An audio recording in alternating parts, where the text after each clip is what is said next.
You're listening to the Valley Current.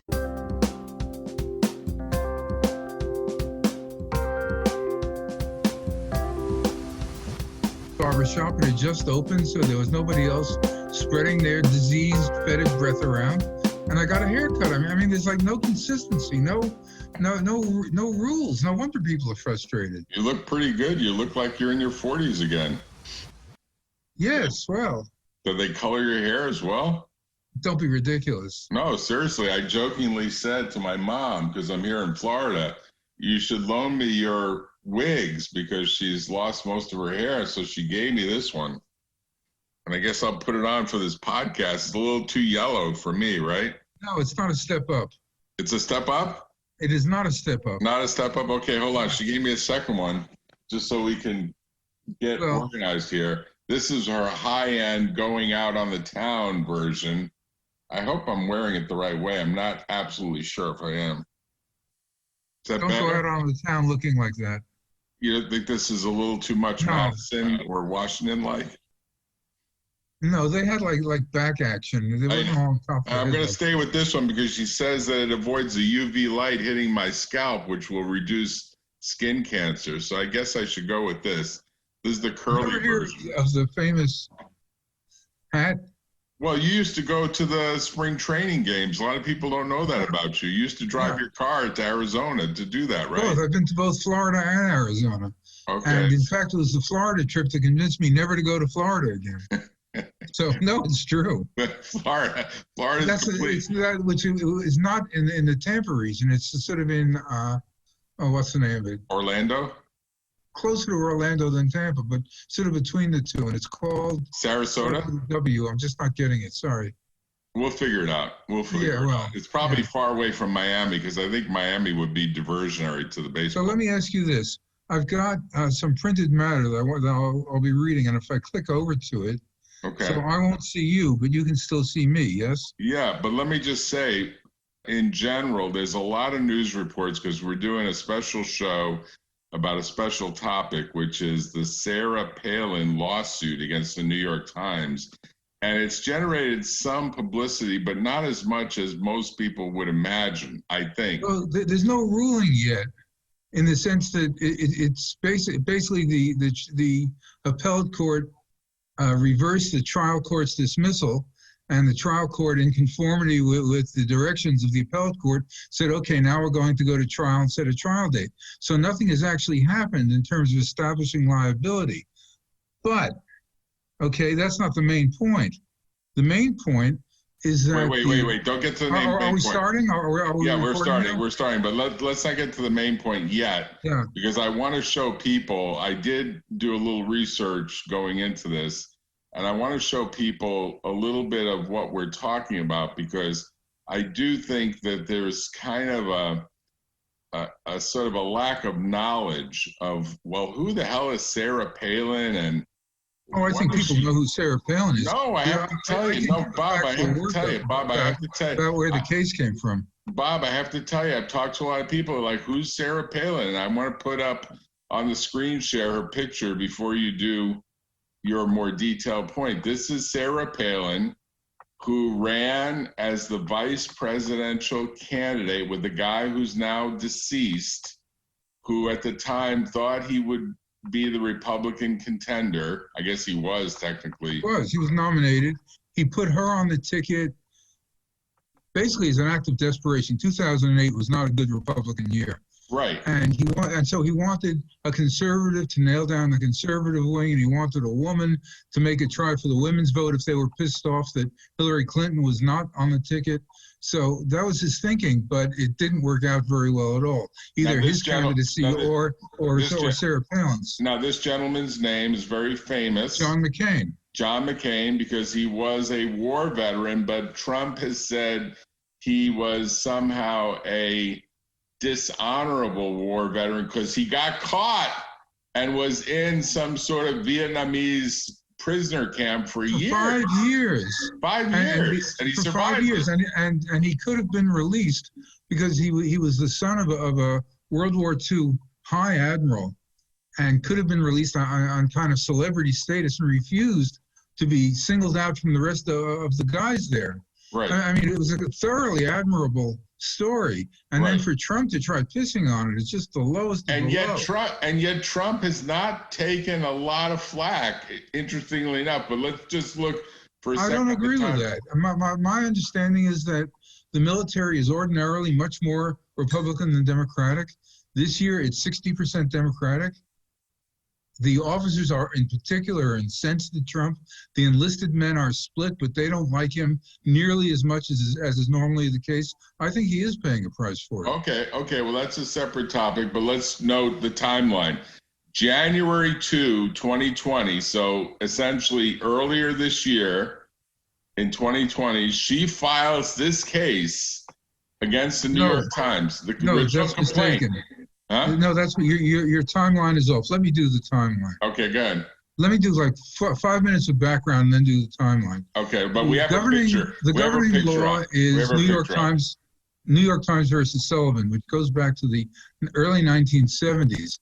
And it states that if you're a public figure, and clearly a vice presidential candidate is a public figure and will be until the end of time, if you're a public figure, you cannot sue for libel successfully unless you establish that the person who said bad things about you either knew those things were false or had reckless disregard of whether they were true or false, just didn't bother to do the research, just got out there and laid things on you with no regard for the truth. Right, but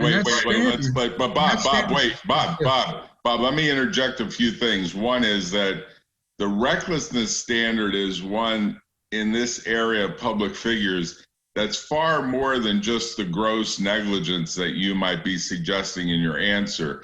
It requires some type of scienter, some type of actual, I'm aware that I'm shooting bullets into a crowd and someone's likely to be hit by a bullet, but I don't care because this is racy stuff and I really enjoy it. No, I agree with your characterization, but the point is, the standard has been traditionally considered so high that it's as to be insuperable. Just don't even bother trying. You will lose.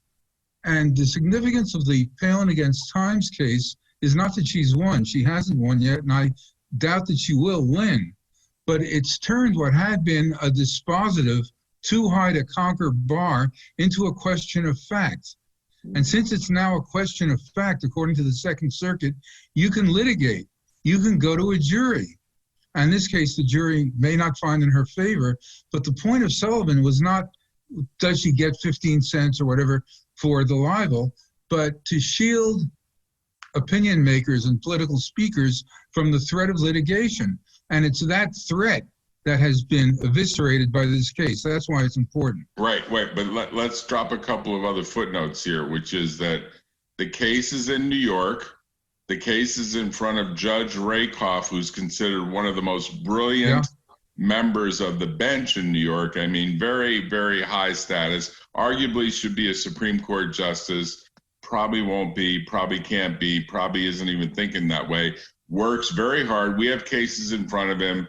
He stacks 4 cases in parallel. He's such a hard worker. I mean, he probably could go to senior status and have half the amount of work, but he sets up for trial 4 cases because he knows 70 to 80 to 90% of the cases will settle. And he wants to make sure all of his trial days are actually used by some litigants. So he's a very hard worker, very diligent, did something extremely unique in this case, which is he held a quasi-evidentiary hearing on the motion for summary judgment, saying he wanted to look into the eyeballs. This was pre-C19. He wanted to look into the eyeballs of the guy who made the editorial decisions to see whether there was sort of an honest sense of, well, you know, he made a mistake. Oh, gosh, golly, I wish I would have done a little more research kind of thing. Since the Times disavowed the offending editorial the very next day, there's no question that they did make a mistake. That's not an issue. The question is whether, oops, sorry, or whether it goes beyond that and reaches recklessness. But let me do the statement of facts, and then you discuss the procedural aspects, and then we'll get into the meaning of it. Okay, good. Okay, so this goes back to the passage of the Affordable Care Act in 2010. And when it passed with the help of 20 Democratic congressmen from districts that the McCain-Palin ticket had carried a year and a half earlier.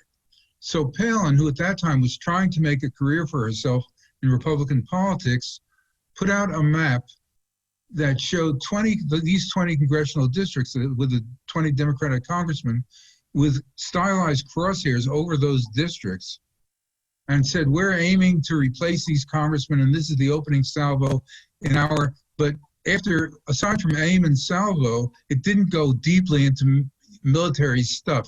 It was the usual, the government's taking over our lives and spending too much and yada, yada. This was in April 2010, and the idea was to gear up for the 2010 congressional elections. 10 months later, in January 2011, a madman named Jared Lochner opened fire on one of the 20 Democratic Congress people. Her name was Gabby Giffords. She was severely wounded in the head. She's managed to rehabilitate herself, and she seems like she's having kind of a normal life. She's retired from Congress. Her husband is now running for the Senate in Arizona. It was a tragic incident. 6 people, she was wounded, 6 people were killed, including a little girl and a federal judge. But it was 10 months after the Palin thing. After the shooting, which was very substantially covered, as you can imagine, okay, James Bennett was then the editor-in-chief of the Atlantic magazine. And the Atlantic covered all aspects of the shooting, including the Palin from 10 months ago leaflet or Facebook post with the crosshairs. And some of these, and there were about 6 articles published. Some of the staffers said, that is so tasteless and over the line, and it's a poisonous atmosphere. Others said, no, people use military metaphors like it's a campaign and we have a war chest and this kind of language all the time, and it was way before. She was not responsible. No one claimed there was a direct connection between Palin and the shooter. And in fact, at his competency hearing, it was suggested that he never read that stuff. He would not have read Sarah Palin's Facebook post. He would not have remembered it. He was completely demented, okay? And that's why he shot her, because of some personal grievance, nothing to do with Sarah. Okay. Right. So Bob, slow down for a second, because people are listening and they need to know, because they're not all lawyers. This is an area that's called proximate cause, which is, did the shooter actually be influenced by this article? Good, and there was absolutely no showing whatever that was the case. I mean, maybe he was and nobody knew it, but there's no showing at all that was the case. Good. So that was January 2011 that shooting happened. 6.5 years later, in June 2017, there was another shooting, this time involving a Republican congressman named Steve Scalise at a baseball practice field outside Washington. In this case, the shooter was a Bernie Sanders supporter named Hendrickson or something like that. The day after that shooting, Bennett, the former editor of The Atlantic, was now the editor of the New York Times. And he, responding to the suggestion of the staff that said, let's run something on the Hendrickson shooting, said, yes, let's do that. And please look up the stuff from Palin 6.5 years before. And so that's what he commissioned. The staffer to whom he assigned this came back with a draft. And the draft was, to my way of thinking, a little too strong, in that it said the Palin article had appeared in the weeks before the shooting, whereas 10 months before is not in the weeks before, if you want to get picky. Right. But it didn't attribute any causality aside from this toxic atmosphere is leading to tragedy, which, to my mind, would certainly have passed. Bennett then rewrote the draft to shorten in the weeks before to before the shooting, as if it was like 5 days before, right? He didn't say that, but that's kind of the natural meaning of before the shooting. Right. And added the words incitement twice. Palin incited the shooting, of which there was no showing whatever, and published that. That night, another New York Times staffer sent him an email saying, you better check this out, because I don't think you can support that. Not only that, in the draft that the staffer had provided to Bennett and that survived into the final that was published, there was a link to a contemporary, that's 2011 story, that said, and there's no showing approximate cause. Right. So he included the link. He corrected it the next morning, and he specifically disavowed the word incitement, okay? So it looks like a case of negligence, but it also looks like he was going to drag Sarah Palin, this ancient history involving a Democratic congressman, into the Republican congressman shooting, so as to say, well, we were bad, but they were even worse because of the, I mean, he sort of dragged her into it gratuitously. Right. Yet he did include the hyperlink, and yet he did disavow it the very next day. So we're now still in 2017. She filed suit 2 weeks after that. Right. And as you say, Judge Rakoff dismissed it. That pretty darn quickly. You can now talk about the procedural aspects of that. And after that, it went up to the Second Circuit. In 2019, they reversed Rakoff, sent it back to him, and the new recent development is that a trial date in February has been set. But please speak to the procedural issues. Right, but let me add a couple of things on the facts, which are important for people to know. I think it's a good summary. It's very fast. A lot of people are going to say, wow, that was like a whirlwind. There's a lot going on here. The big picture is the New York Times has been losing money for years, maybe decades. The other big picture is that rags like rags, these newspapers, some people call them rags. I think, Bob, you did a little stint in the newspaper business years ago, I think, but I may be mixing you up with someone else. These rags, like the National Enquirer, their revenues are going up because people like gossip, and they like racy gossip, and they like reading about the king and the queen and Markle and this and that and the prince. And my mom is 90 years old, and she said today, I need a Netflix account. I was like, Mom, you got to be kidding me, Netflix? She said, I want to watch a show with Markle on. I said, where'd you read that? It's in the Enquirer. She is a subscriber to the Enquirer.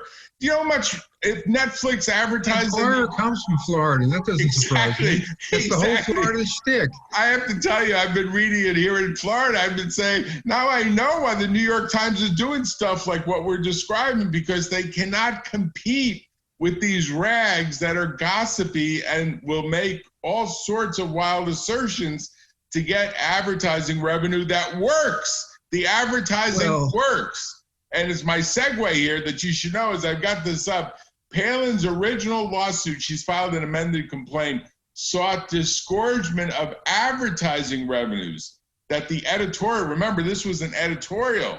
This was an editorial. This was not in the fact portion of the newspaper. This was written in the editorial section, where generally the newspapers get even more freedom. The newspaper countered that the governor, because she was the governor of Alaska, cannot ask for these monies. Lawyers for the Times said the only remedy available in a defamation suit is what her reputational harm or attendant physical and emotional injuries, if any. I don't think she's had any, but we'll find out, right? And not only that, in 2017, in 2010, she was trying to make a name for herself in Republican politics. She last appeared in public in 2015, trying to glom onto the Trump campaign. He wanted no part of her. That's the truth. Right. And by 2017, she retired from politics. Right. So, and let me add one thing. If you've read the briefing, I was quite impressed with the quality of the research, quite impressed. In other words, this is high-powered stuff. Somebody is spending $1 million on this. At least more. At least somewhere in the seven figures, possibly going to 8 figures. That person is not Sarah Palin, believe me. Right. Somebody wants to remake the law of New York Times versus Sullivan, and I feel they've largely succeeded already, frankly. Right. Well, that guy. That's what my bottom line is. That guy, although it's not published, I would predict, if someone does the research, that guy is Peter Thiel, a gentleman who's a billionaire. I would have said Richard Scarf, but you may be right. Part of the PayPal mafia, made a lot of money on the PayPal public offering, was a Stanford law student but never practiced, became a VC, still is a VC, helped fund Facebook, made billions on the Facebook investment. There's a movie about it. The Facebook movie tells a story. He funded the case for Hulk Hogan. Hulk Hogan was a wrestler who was similarly felt like he was taken advantage of by some rag, I forget which one. But I believe that to some degree, there is a view by Peter Thiel that just like some people think the police are sort of completely unbounded, it's very close analogy. It's very close analogy on the Scienter question too, which is the unbounded acts of the police that create violent confrontations is equally matched by the liberal press that decides in an unbounded way to completely wipe out the reputation of whoever they target, because they don't think anyone can get over the Scienter requirement of the New York Times versus Sullivan test, so no one tries. And he said, I am going to try. I'm going to do my best to fix that area of law. Now, take this, now I'm going to get to the procedure. Take the position of someone like Judge Rakoff, smart, savvy, knows the law, understands the conflict. He decides on this Rule 56 motion, which is what governs the Federal Rules of Civil Procedure, Rule 56, governs summary judgment. It says the judge decides whether there's a triable issue of fact. Triable issue of fact. Doesn't decide that I'm going to do a mini trial. Doesn't decide that I think I can waive the Seventh Amendment constitutional right to a jury, but supposed to look at the papers, not an evidentiary hearing. It's not an injunction case. It's not Rule 65, it's Rule 56. He says, I think I got freedom to hold a little evidentiary hearing here. I'm going to cut to the chase, create a nice record for the Second Circuit. I know this is going up on appeal. I know this is all about appellate review, but I'm going to sit down and I'm going to do it my way. The lawyers reluctantly concede, reserve all their rights. They have to do that. And they present the witness, and this gentleman apparently comes across like it was just a mistake. It was an honest mistake. Maybe he was drinking the night before. I don't know what the actual transcript of that shows, but there is a transcript. And if you get into the sausage making, the transcript presumably gives some version of how that sausage was made. We know that there is an editorial process, and there are supposed to be more eyes than just that one guy or whoever said, can you support this? There's supposed to be additional eyes that really are doing all the news that's fit to print, not all the news that fits we print, right? That's sort of saying. So now the question is, Rakoff decides to do the special mini trial Rakoff summary judgment procedure. Why? Because he's doing 4 cases at the same time. He's running. He thinks he thinks the case is crap and he wants to dispose of it for all time. No, wait, but he went a little too fast. I would do it a different way. I would say he thinks the case is worthy of that much of his time, whereas he could have just thrown it out based on the papers. He could have said, I read the papers and I find this is credible, or whatever he said. He actually arguably dug himself a hole here by doing what might be called the very unique procedure that he engaged in. Now, I don't know. I don't have a direct line to Rakoff, but if I think we had a phone call and you were Rakoff, I'd say, hey, Judge Rakoff, I'm reading what you did here. It's a pretty unique procedure. He said, goddamn right. I think he would say, goddamn right, Russo, it's unique. And I hope it establishes some credibility in the Second Circuit, because you know how many more cases I can get rid of that are dog shit cases like this, or that may deserve an hour or two of my time, but not a week or two of my time? Well, Judge Rakoff, I think you're rewriting Rule 56 of the Federal Rules of Civil Procedure. Are you sure you want to do that? Look, I've been a student of that rule for about the last 40 years, and I don't think it allows you to do what you're doing. Do you have a stipulation from the parties? Judge Rakoff, I tried to get a stipulation. You're right. That's the best thing to try to do. But those goddamn lawyers representing Palin, they were pretty clear. And the goddamn lawyers representing the New York Times, they were pretty clear. They were like, no stipulation, Judge. Do whatever you want to do. We think you got to rule on this thing. And that's what happened. I got to believe that's what happened. But I haven't drilled down in all of the PACER filings. I've done a number of them. But I think he probably tried to draw them into a stipulation. He couldn't. Because you could ask yourself the thought experiment.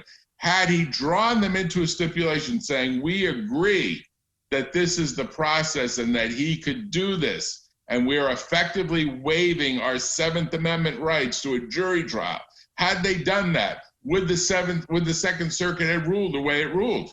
I think they would have said it's a finding of fact. We can't reverse it on abuse of discretion. It's a Rule 52 finding. We're done. He held a mini trial. That's really what he did. He's carving out a new Rule 56A or 56M for mini trial. That's what he's doing. But in fact, it went up on a 12B4, didn't it? It went up on a view that there was a Rule 56 combination of 12B6. But he was impermissibly taking, absent the stipulation, impermissibly taking Correct. the role of the finder of Correct. fact. And Correct. therefore, the Second Circuit said, well, Judge Rakoff, you may find that Mr. Bennett was quite plausible, but a jury may find other facts are equally plausible. Correct. And yes, you can make a list of plausible things that Bennett said, but we can't just allow a defendant to say, you know, my heart is pure, so you got to let me go. That's not going to fly. Correct. Right? And so here are some things, and I found some of the things the Second Circuit hypothesized that a jury could reasonably find was a real stretch. I would not believe that the fact that the Times disavowed the editorial the very next day could be construed to mean, yes, we were reckless and we wanted to defame her, but now we changed our mind. I mean, yes, you can make that form of words, but come on, that's not plausible at all. Right. Nonetheless, they were saying, here's this factual possibility, that factual possibility. You, Judge Rakoff, cannot dispose of these. It has to go to a jury. And that's the key move. It means that the shield of New York Times v. Sullivan, shielding political opinion writers from the threat of litigation, is gone. Yeah, because if you can go to a jury on those facts, you can go to a jury, period. So shielding from litigation is gone. Yeah, I wouldn't go so far, because I do think the judge plays this in federal court, the 7th juror in state court, the 13th juror, state court in California. Federal courts have 6 jurors, sometimes 7 with an alternate, sometimes 8. He'll probably go with 8, but he plays the essential last juror. So when he holds a trial, and he's decided to hold a trial, and remember the timeline is she files in 2017. The trial date has been set for February 2nd of next year. Right. Files a case in 2017. The case is dismissed. It goes up on appeal. It gets reversed in 2019. The case comes back to him. They amend their lawsuit. I don't know what exactly they added to it, but apparently one of the defects in the original complaint was that Palin alleged that the New York Times libeled her, and Rakoff said, "No, the Scienter requirement requires an actual human mind, not a corporate entity, okay, like the New York Times." So she amended the complaint to say Bennett intended or recklessly defamed her. Right. That was the main thrust of the amendment. Right, but Bennett is being indemnified by the New York Times, as most reporters are. I would suppose, Just like the policeman is indemnified by presumably the city that hires him as a police officer, unless they decide to fire him and treat him like, hey, you're really a criminal, which is kind of what's happened to the guy that recently was in the center of this. I don't know which black killing, but the one that I think is the most famous one is the one that took place in, where was it? Minneapolis. Yeah, the Minneapolis one. I mean, there's been so many that it's hard to track them all. What's the name of that guy? It was George Floyd was the victim, and the policeman was named Derek Chauvin. Right. French name, yeah. So the police department dismissed him, and now I think he's on his own. I don't think they're indemnifying. We ought to do one on that case, because I feel the Attorney General of Minnesota overcharged, and I think it's going to come back and bite him, frankly. Right. But there's an analogy here, right? There's an analogy of the left wing does stuff in the press without bullets that the right wing does with police and bullets. That's just my high-level summary of very similar area of, is there immunity? Is there immunity for the police? Is there immunity for the press? Obviously not. Well, it's obviously not. Policemen have been convicted. It's a qualified immunity. It's a qualified immunity. It's not an absolute immunity. It's qualified by the state of mind. The acts are all the same. The acts do the damage, but the state of mind, the mens rea, matters. The actus reus. Yes, it does. But the actus reus is going to be harmful. But you can infer state of mind from physical facts. You don't need to have the defendant confess, I meant to shoot him in the back because I hate black people or anything like that. Right. So we get to the question of, now what happens here when the case comes back from appeal? The judge has to decide what to do. it's impossible to imagine that he does anything but says there's going to be a trial date, because it seems to me if he wanted to stick his finger out to the Second Circuit, he'd say, okay, gentlemen, we did that on some sort of wacky combination of 12b-6 with Rule 56M, and I kind of created Rule 56M, and mea culpa, I shouldn't have done that. Apologies, I was trying to streamline the law. Why don't you guys file cross motions for, take a bunch of depositions and come back to me? They did file cross motions for summary judgment. Both were denied. That's the current procedure. That's what I'm getting to. That's what happened. That's what the last hearing was, yes. Right. That's what happened that set up the last hearing. Exactly. My point. That's exactly what happened that set up the last hearing. So then the judge is now saying, look, I've got religion here. I understand what I have to do. And what I have to do is I have to recognize that it's time to hold a trial with a federal jury in person. This is the other significant fact. The case that we have that was originally set for trial with him this month, he said, we're not doing it this month, but we may do it by Zoom unless there's objections. And our client said, well, wait a minute, how do you do a jury trial by Zoom? And we said, they're doing jury trials by Zoom in the Southern District of New York and in the Eastern District of New York and probably in all the federal districts. They're doing them. They're processing cases. They're not going to let these judges get paid without doing work, period, full stop. That's been their decision. True. Not the civil stuff. The civil stuff. No, the criminal cases, which we take more seriously because, life and liberty and yada, yada. But criminal cases are being tried to a jury by Zoom. So, yes. Therefore, a fortiori, civil cases will be too, except the civil litigants are saying, time out. We don't want that. We're willing to wait, particularly if you're a defendant, particularly if you think delay is in your favor, particularly if you think it's a war of attrition. The plaintiffs are going nuts. The plaintiffs' lawyers are going nuts because they usually don't get paid unless they try the case. They usually don't get paid unless there's a recovery. So who runs the courtroom?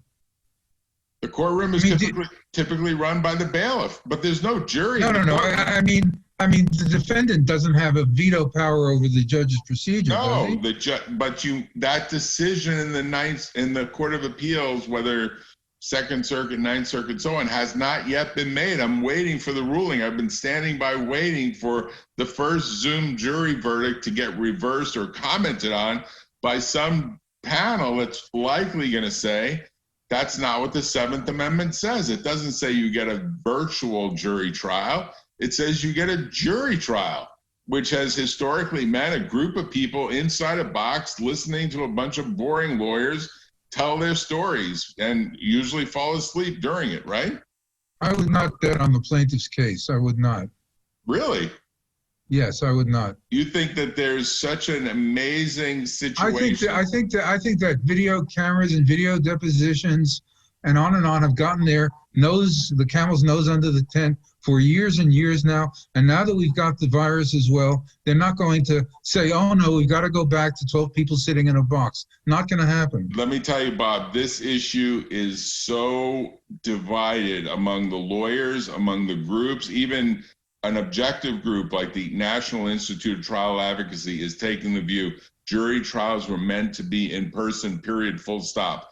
Zoom is not a substitute for having a metabolic field with a juror or having a metabolic field in a radio room with you, which we're virtualizing, but it's a different experience. There's a different level of communication. There's a different level of even... Are you willing to bet on the plaintiff as we sit here?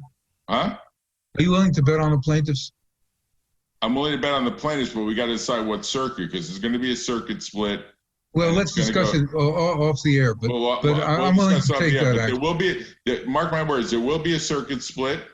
In cases like patent cases, I could see the federal circuit saying, come on, the experts are all that matter, and whatever the experts say is in the report, and the report can be read by the jury. The jury can do it separately. We're not stopping the train because of this.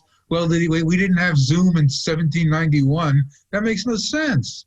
Okay, well, that's the argument. That's the counter argument. But I have to tell you, there is a real version of a view that when people are together making decisions, they make better decisions. Yes, there is that. There is that, but as Zoom becomes more familiar to everybody, and maybe jurors will be Zoom qualified, you'll have to say, yes, Times, and I'm totally familiar with Zoom, and I'm perfectly comfortable with Zoom. Bob, there's already and so we'll have jury pools that are willing to be Zoomed. But Bob, there's already been cases where the Zoom juror has been engaged in other conduct, like feeding her cat, and the judge has had to scold her, saying, "We can hear your cat in the background. A, mute, and B, take the fucking cat out of the room.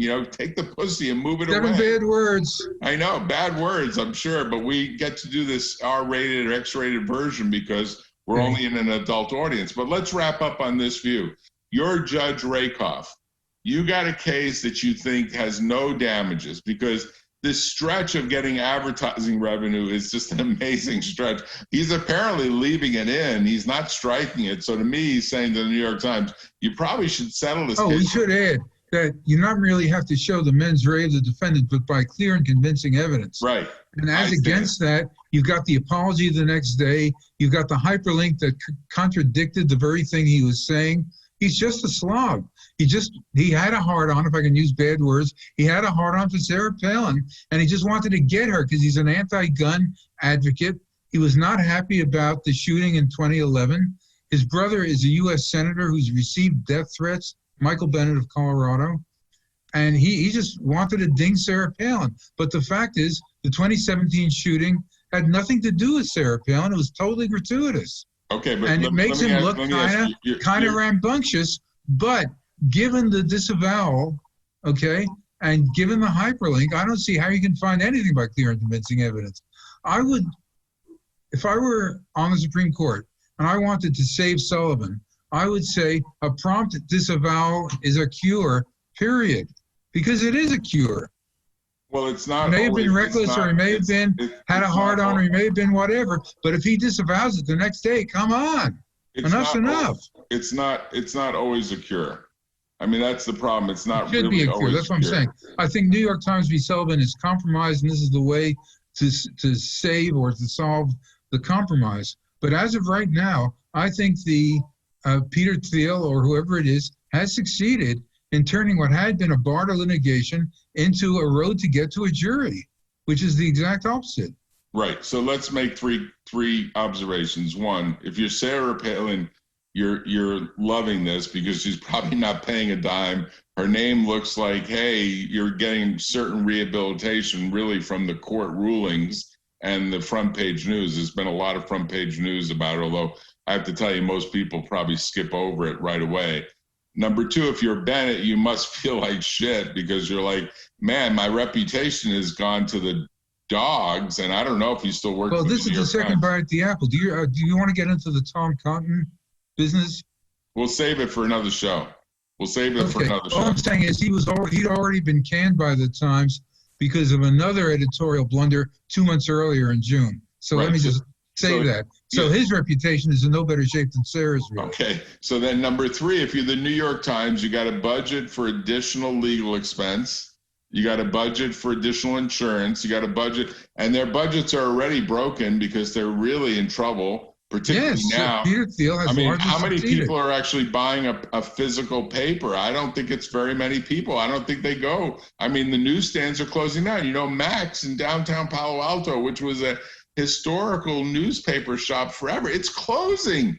People are crying about it. There's people that are literally, there are people that are saying, there was a famous newsstand in Oakland too, and that closed. There are people that are saying, I think there are people that are saying Max should stay in business and sell marijuana as a way to stay in business, because people will show up, they'll be stoned, and they'll buy some magazines and candy. And of course, the owners of Mac are so traditional that they can't even imagine doing that. Like, they'd rather just close and try to adapt to the times, to the times that we're in, not the New York Times, the times we're in. They did sell a lot of papers there.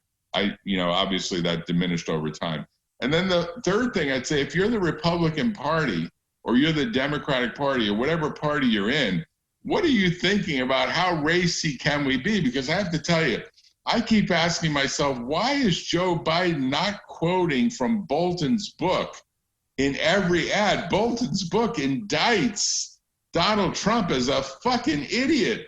Every page, if you read that book, it's long, it's 600 pages with footnotes. when you read that book, it's an indictment of Fat Donnie. And I have to say, Biden is either not reading it, or his script writers are too slow, or they're actually worried that somehow the stuff in Bolton's book, which of course is kind of been approved now by several courts as an but that shouldn't be a problem.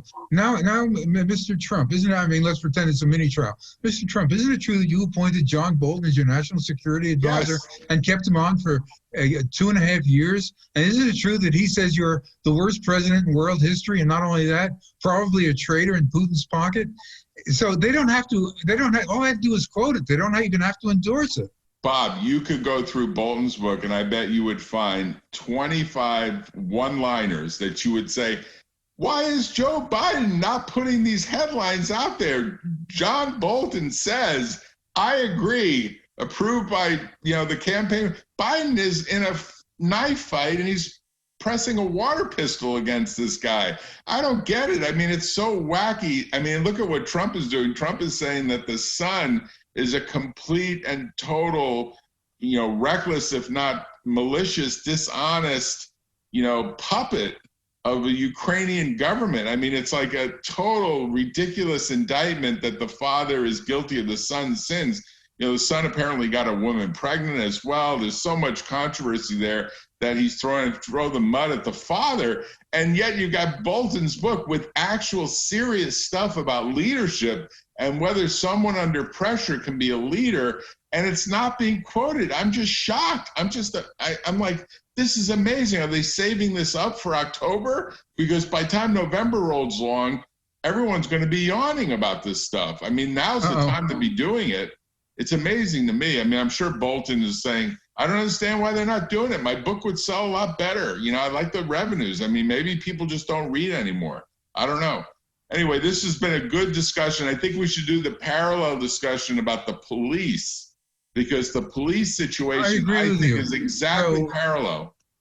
Though there's no timing on that. I mean, the problem, I think, was the overcharging, and that occurred like 3 months ago. If you just want to do it without immediate predicate, we can anytime. Well, there'll be some ruling of some sort dealing with whatever. If you want to wait for some trigger, we can do Minnesota, that too. Wisconsin. I mean, God, we're in a civil war. Let's just call a spade a spade. You got to hunker down. I have to say, the one thing I say about being in Florida, and I do kind of feel like now I'm a Florida, now I've got the hair for it. I can be like a Florida resident and citizen because, I've got the looks of a guy who's been made over in Florida. But Winter Haven, Florida. That's where the Red Sox play. It just came to me. Yeah, it's in the middle of the state. Where? Winter Haven. Okay, Winter Haven. So if you go anywhere on any freeway, what are the most popular billboard signs? Lawyers, plastic surgeons, and pawn shops. But what's a pawn shop? It's a place to buy a used gun. That's what a pawn shop is. What their biggest seller, if you go into any pawn shop and you say, what's your biggest seller? Well, what are you talking about? Machine gun, rifle, handgun, pistol, Derringer, what do you want? They don't go to anything else. They don't talk about bicycles. I went into a pawn shop trying to buy a bicycle because I want to ride a bicycle around here. There's a lot of trails. Guys like bicycles, we can't make any money on bicycles. That's a pain in the ass. And they're a pain in the ass to store. And they rust. You know how much moisture there is in the air? When we put them outside, they rust. They go down in value. We don't deal with bicycles. We deal with guns and bullets. And I bet 90% of the revenue of every pawn shop in Florida is guns and bullets. And all of the people behind the counters, they're experts on guns. They can tell you anything you want to know about a gun, even things that are as nuanced as, which I didn't know until I asked them, the pressure on the trigger. Because my mother said to me, I want you to take me to a gun store to buy a gun because I don't trust what's going on in the world. She watches Fox News 7 by 24. So I said, Ma, I don't think you'd be able to pull the trigger. She said, you go there and you find out how hard it is to pull the trigger. The guy gave me 5 different guns. I have to tell you, there was one I couldn't pull. That's the trigger. what they mean by hair trigger. If you've ever Yes, heard hair that trigger. term. He had one that had a hair trigger. I swear you just touched it and the thing just blasted away. He said, your mother would be able to use this one. I mean, literally, it was like, it had like some sort of battery assist or something where you touched the trigger. You could blow on that trigger and it would fire away. I mean, they literally put the nuance of the trigger as a selling feature, because if you're 90 years old, you know, it actually is hard to pick up a gun. And some of them are so light, they're like made mostly out of plastic, that you could pick it up if you're an old lady. My mother says to me, for a 8-ounce water bottle, I will end with this comment. She says, can you take half the water out and pour it in a glass? I said, why? I can't lift up that bottle, it's too heavy. The 8-ounce water bottle. She said, take the cap Trump off. has that problem. Drop half of it off. Give me 4 ounces of water in the bottle. Give me the cap back, because I'm not going to drink all 4 ounces. But I can lift that. That heavy bottle, that's too heavy. I mean, you got to wonder what those little tiny bottles that they make, those little 4-ounce bottles. I now know why they make them, because old people can't lift the heavier 8-ounce bottle. That's a reality for older people. They just can't do it. So it's an interesting conversation. We'll pick it up hopefully next week, and we'll talk about the police. I'm sure it'll be do that. Some event. Good. I'm looking forward to getting the link, and thanks for the session. You're welcome. It was good. You had good internet there. Give your landlord upstairs a big applause, because he has going on. See you Good night, later. Jack.